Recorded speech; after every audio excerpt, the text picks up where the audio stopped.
sekuritas tersedia untuk dijual. Nah, kok ini tadi kan sekuritas dagang, ini dibeli dan disimpan untuk dijual dalam jangka waktu pendek, itu sekuritas dagang.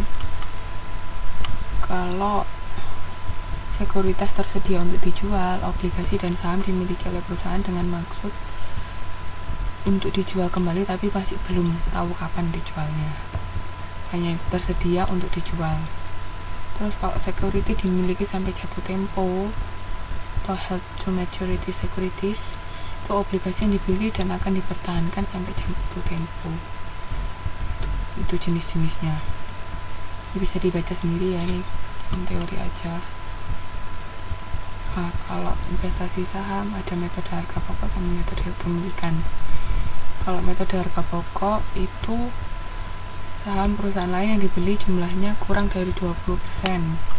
Kalau metode pemilikan atau equity method itu saham perusahaan lain yang dibeli jumlahnya lebih dari 20% saham. Ini saham perusahaan lain lebih dari 20% itu kita beli semua. Itu kalau metode pemilikan.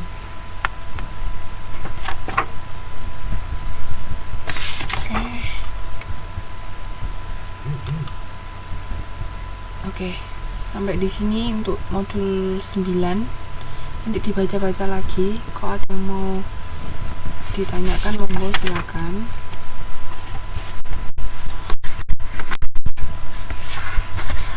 Sekarang kita bahas langsung aja, ini waktunya sudah tinggal sedikit. Sekarang kita buka modul 12 tentang sistem informasi.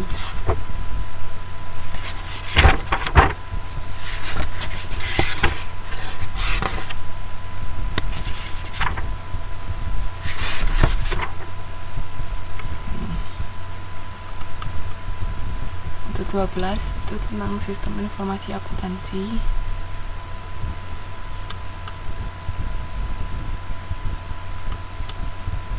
Bisa disebut SIA. Sistem informasi akuntansi itu sistem yang digunakan untuk mengumpulkan dan mengolah transaksi yang kemudian disampaikan ke pihak yang berkepentingan. Jadi di sini maksudnya adalah kita mencatatnya nggak secara manual, tapi terkomputerisasi. Jadi ada sistem sendiri yang mencatat transaksi itu. Tugas kita biasanya cuma nginput data. Misalnya ada transaksi sekian, misalnya transaksi utang, kita beli tapi kredit, itu kita tinggal masukkan di komputer, kita beli sekian, nanti komputer udah langsung otomatis nyatet. Jadi laporannya juga otomatis. Itu namanya sistem informasi akuntansi. Jadi pencatatannya nggak manual lagi tapi berupa komputerisasi. Nah, terus ini prinsip-prinsip sistem akuntansi harus efektif biayanya. Jadi biaya yang merancang dan menyelenggarakan sistem tidak melebihi biayanya.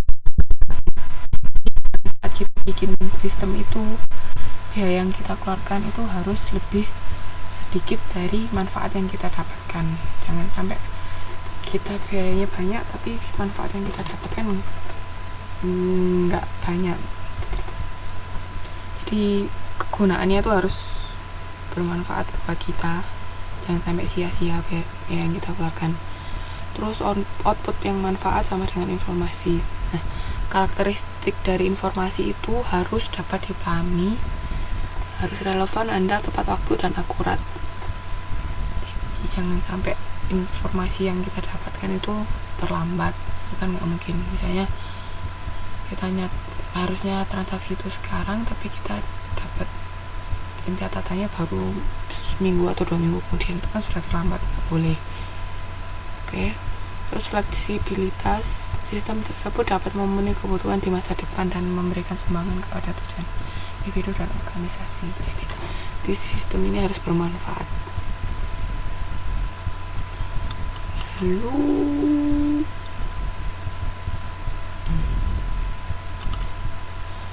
pengembangan sistem akuntansi. Jadi ada tahap-tahapnya ya sebelum kita bikin sistem itu. pertama itu analisis sistem. Jadi harus dilakukan analisis sebelum kita bikin SIA, sistem informasi akuntansi. Kita harus melakukan analisis terhadap kebutuhan informasi oleh para pemangku kepentingan. Ayo, siapa yang memiliki kepentingan untuk mengetahui informasi akuntansi? Masih ingat nggak?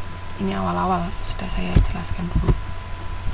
Siapa yang berkepentingan untuk mengetahui informasi dari akuntansi, informasi laporan keuangan? Masih ingat nggak? Stakeholders ya, jangan lupa. Terus tujuan analisis adalah untuk menentukan informasi yang dibutuhkan sebagai dasar pengambilan keputusan dalam rangka mencapai tujuan organisasi. Jadi sistemnya itu harus berguna bagi perusahaan, jadi nggak sia-sia nanti. Terus setelah dianalisis kita bikin perancangan. Nah, urutannya ini: merancang formulir dan dokumen, memilih metode dan prosedur, menyusun uraian kerja, menyatukan pengendalian, membuat format laporan, memilih peralatan. Jadi macam-macam sesuai dengan kebutuhan perusahaan. Apa saja yang dibutuhkan itu baru dirancang dalam sistem akuntansi. Kan kadang satu perusahaan sama perusahaan lain nggak sama, kayak misalnya sistem informasinya perusahaan jasa sama perusahaan dagang kan pasti beda. Karena kok misalnya di perusahaan jasa nggak perlu ada yang namanya presiden barang dagangan, tapi kalau di perusahaan dagang harus itu. Jadi sesuai kebutuhan, kita merancang sistem akuntansi sesuai dengan kebutuhan perusahaan. Terus ada lagi yang namanya database, bagian terpadu untuk menyimpan informasi. Jadi bagian pusat. Setelah dari rancangan kita implementasikan, jadi sistemnya kita pasang sama kita lakukan uji. Jadi kan tadi setelah kita rancang, kita pasang sama kita uji coba apakah sistem yang kita buat itu sudah baik atau belum. Terus habis itu ditindaklanjutin. Sesudah sistem dipasang dan berjalan, sistem harus dipantau kekurangan atau kelemahannya. Jadi kata sistem tadi itu masih ada kekurangan, kita bisa memperbaikinya.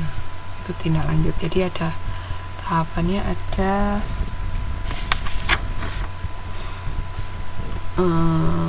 ada 5 sebentar. Yang kelima, enggak, sorry, tetap 4. Jadi sistem pengembangan sistem akuntansi ada 4 tadi ya. Ingat, yang pertama dianalisis dulu, terus yang kedua dirancang sistemnya, yang ketiga diimplementasikan, yang keempat ditindaklanjutin. Itu alur pengembangan dari sistem akuntansi. Jadi ada 4. Terus habis itu kita bahas tentang pengendalian internal. Suatu proses dijalankan oleh Dewan Komisaris Manajemen dan Karyawan yang dari suatu entitas dirancang untuk memberikan jaminan memadai sehubungan dengan pencapaian tujuan. Jadi di sini itu ada yang mengendalikan kinerja dari sistem ini, namanya sistem pengendalian internal. Ini salah satu aspek kunci dalam analisis sistem di sini. Jadi di sini pengendalian internal ini maksudnya untuk mengendalikan supaya pencatatan akuntansi atau pelaporan keuangan itu nggak melenceng dari yang seharusnya. Jadi makanya diperlukan pengendalian internal. Makanya yang pengendaliannya dilakukan oleh komisaris kan, manajemen. Jadi yang bagian tingkat atas perusahaan melakukan pengendalian internal supaya yang pencatatannya nggak melenceng dari yang seharusnya, nggak ada kecurangan itu, jangan sampai terjadi. Makanya dilakukan pengendalian internal. Nah, tujuannya itu dapat mencapai tujuan perusahaan yang ditetapkan, terus menghasilkan laporan keuangan yang dapat dipercaya,